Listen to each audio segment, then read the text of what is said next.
G'day viewers and welcome to another racing-based preview of this weekend's Thoroughbred racing action. As usual, I'm joined by Rick Chapman, and together Rick and I will endeavour to find you guys some winners on Saturday. There's no real feature racing this weekend. We've got the Civic Stakes coming up at Rosehill, but other than that, Rick and I will keep this one short and sweet and give you our best for the weekend and hopefully put some money in your pockets. Rick, g'day to you. How are you, mate? Hello to you. I'm as well as a man can be for my habits, and hello to everybody. Incidentally, without a major race, there's nothing wrong with that, because sometimes the easiest races in the world are just plain old races to make money, and that's what we're after, is to make money. Absolutely. So in that quest to make some money, Rick, what have you got for us? I've got a couple. I think the Rosehill meeting is a good meeting, a good winter's meeting, and I'm looking out the window right now, and it's sun shining. Not a cloud in the sky. The track is damp right now, but by Saturday, if no rain comes, and they're predicting no rain by Saturday, so it could dry up a bit to be soft 2 or something. If that's the case, then we don't have to skirt wide looking for fast lanes and all those sorts of things.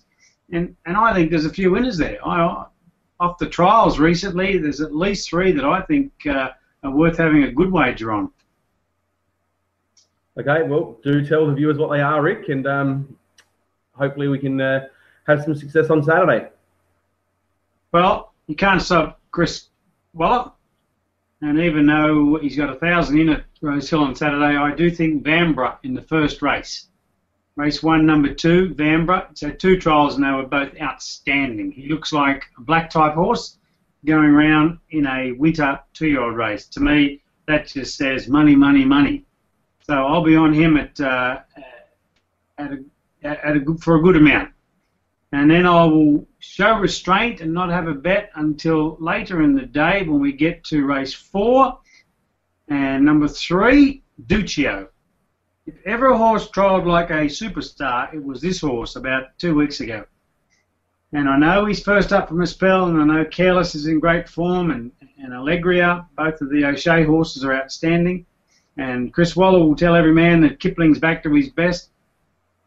Final Decision was a great winner last start, but Duccio, for mine, because he's a quality racehorse and he'll sit just off the pace back at about 3rd line of runners, probably 1 out, fall back and just swoop home. Off his trial, that's what will happen. He's just going so well.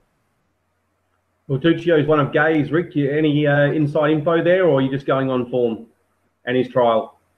Both. Okay, so there's one for punters as well, Duccio. He's $11, Rick. Sportsbet have got at the moment. What is it? $11.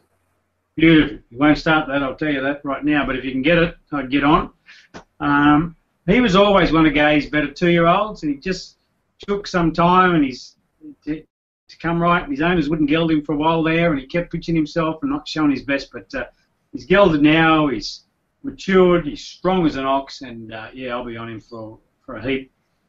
And Commanding Wit, she trialled magnificently the other day too, and she's a quality mare. She'll just about win race 5 for Team Snowden, even though she's up against one of your favourites, 50 Shades of Grey, and a really good horse in Private Secretary. When she goes, she's outstanding, but I just think Commanding Wit might be too fresh for her.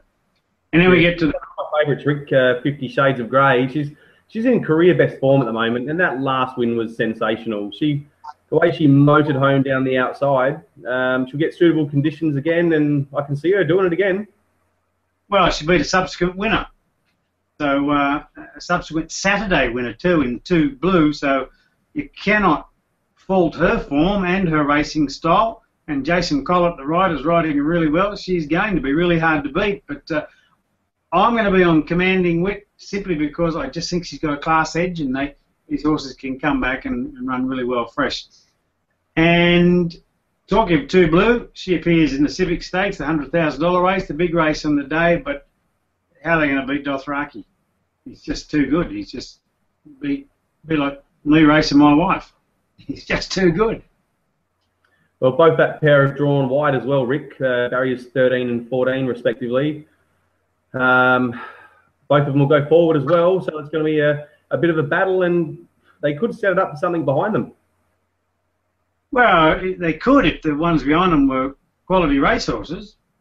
And whilst it's a good, strong, open field and a listed event, Dothraki is about 4 or 5 lengths better than them. That's the way I see it. So I just think it's a day we can make money and make a lot of money, to be honest.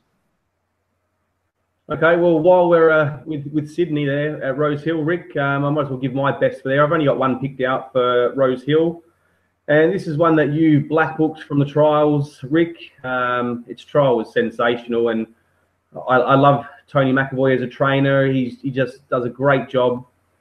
His horse Shiraz blitzed him in its trial. It's come back bigger and better than ever, and it'll get conditions to suit. The heavy track, it won its trial on the heavy by 5.5 lengths. And I think this one could be something special this campaign. I'll be sticking with Shiraz on Saturday and each race after. It's got a bit of an improvement in the tank, but it should be too good on Saturday. Look, I wouldn't be surprised if you're right. I did black book it in the trials column because its trial was so impressive. I didn't, however, anticipate he'd come up against such a good field first up.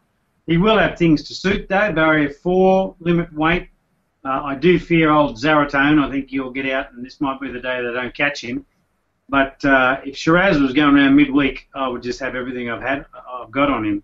But I just wonder about, there's going to be a lot of pace on, and there's a couple of them will keep fighting. And if I'm in front, I don't normally do this, but if I'm in front and we get to Zaratone's, well, let's be more confident about that.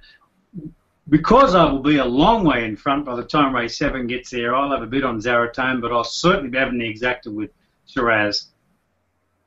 And I've got a couple at Newcastle. Chapman is a 2-year-old who's never had a start, but its trial was outstanding, suggested it was midweek city class horse. That's how I marked it, and if that's the case, then it'll take a bit of catching in the 2-year-old race up there, race 4. Okay, and that's the one for Newcastle, Rick? That's my Newcastle special, Chapman. Okay, they've had a good strike rate lately. You're country Saturday tips, Rick, so I'd suggest punters get on that one. Yeah, well, I'll be on it too. Okay, and 2 more from me. I've got one in Caulfield that I've been following. Tipped one of Peter Moody's horses a few weeks back to followers at 26-1, and was happy to see a few people get on at 30s and plus. And Radical saluted that day. I tipped him again last week at 16. Nothing went right. He was extremely unlucky. A complete forgive run. Unfortunately, he goes around again Saturday at $4. But if Moody's backing him up 7 days later, he really wasn't tested. He'll have plenty left in the tank there, and Radical should be too good in race 3. And I found one in Adelaide that's a bit of a sneaky one. They've held this back in the trial, and it's at good odds. It's one from the Richard Jolly stable called Majestic Moment. So let's hear what Richard had to say about Majestic Moment and the Inform High Octane who's headed to Caulfield this weekend. Okay, Richard, you've got High Octane engaged in the Spicer Thoroughbreds handicap at Caulfield. Is he going to head over for that race? Yeah, certainly he's leaving tonight, so he's third runner. Yep. How's he travelling at the moment? Yeah, look good. He's he's won his last 4 over in Adelaide, and he's just seems to have got his confidence back and the will to win there. And this is a tougher race, but I think he's earned a crack at it. And he appears to have trained on well since his last run. There's no problems with him, so we're on the flight and heading over. So. It's a massive form turnaround, and considering 2 years ago he'd won the Ollia Stakes and then run second in the South Australian Derby, he hadn't won a race for 2 years until he's strung those last 4 together. Yeah, he just sort of lost his way a bit, you could say. Lost in the jungle. He's never had any injuries as such. I think it's just more of a head thing with him. He saw his 3-year-old form was good. He probably should have won. He won the lead up to the Derby. Probably should have won the Derby if he hadn't drawn gate 15. Probably cost him winning the Derby. But he just come back and seemed to get a bit sour on it, and just lost that bit of drive that he had early doors. And anyway, this time in he had come up a good spell, and he just seems to have got his confidence back. So So it's nothing training-wise that you've changed, Richard. It's just that his head's in the game now. Not really. Like last time in, we've tried schooling him, and he hasn't actually jumped this time in. But last prep we were schooling him, and trying to change his routine around. And look, he ran some nice, useful races in those 2 years. A couple of times he just got beaten, but he just couldn't win one, and he just got back in the right races, small fields, and he's been able to dictate in a couple of them, and he's sort of just got his mojo back. Will you be asking Dwayne Dunn to try and dictate at Caulfield? Oh, look, he'll go. I'll leave it up to Dwayne. I want the horse to definitely go forward, but he doesn't have to lead. You've seen his last couple of runs. He's just sat second and third in them. He's the kind of horse he can lead, but as long as he's on the speed, he doesn't. I think when he gets back in the field, he tends to switch off a bit if he's back and horses all around him.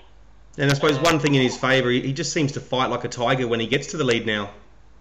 Well, he's been doing that. A couple of times he's been challenged, looked like he's going to get beat, and he's kicked on and won. So, we're just hoping, it's hard to win 4 in a row, it's hard to win 5 in a row, even hard to win 5. So, just be happy if Richie ran out of races in Adelaide with nothing.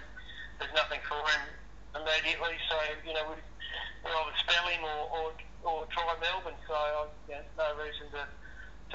I didn't really want to turn him out while he's going well. Yeah, sure. Okay, well, best of luck in Melbourne with him on Saturday. He's a great chance. I've actually been on him his last 3 runs, so he's one of my favourites at the moment. Oh, he owes you nothing. No, absolutely. And just at home at Morphettville, Richard, you've got 2 horses in the second race. You've got Majestic Moment and Redeem Bounty. Redeem Bounty's come up as favourite. Do you think the bookmakers have got that one right? I think if you look at his track and distance record there, I think they have, for sure. I was just really taken with the trial of Majestic Moment. He trialled behind Conservatorium, and while most of those were being pushed out to the line, he went to the line under full steam, and he looked like he had a lot left in the tank. Yeah. Look, he's not putting any damper on him. He's quite a useful horse, but just probably the other horse. Majestic Moments obviously is staying type of horse that does run well fresh, but you just have to go on the other horse on his record at that track and distance. He just grows the leg. I think he's won 5 at the track and trip, so. And he gets in with a lightweight too with Jake's Claim. Yeah, he's not a weight carrier. He gets in with a nice lightweight. So that's why he probably is start favourite, I'd say. Could you see your 2 quelling that one, or you think Majestic Moment's just a bit away? I really think Majestic Moment's going to be better suited when he gets to a mile, probably mile 2,000 out of track, So, I'm not saying he can't win, but I'd probably be a bit surprised if he could beat those first up, Okay, well that's given us a great insight to your chances on the weekend. Is there anything else that you're really keen on, or anything around the state? No, you probably, look, I've got 10 runners, so most of them will be around the mark. I think we've got a good chances, so hopefully we've good luck on the day. Okay, thanks very much for your time, Richard. Thanks, Aaron. Okay, well that's it for our weekend preview, guys. I hope we put you into a few winners on Saturday, and best of luck to everyone. Yes, good luck everybody, and remember as always, hunting is easy.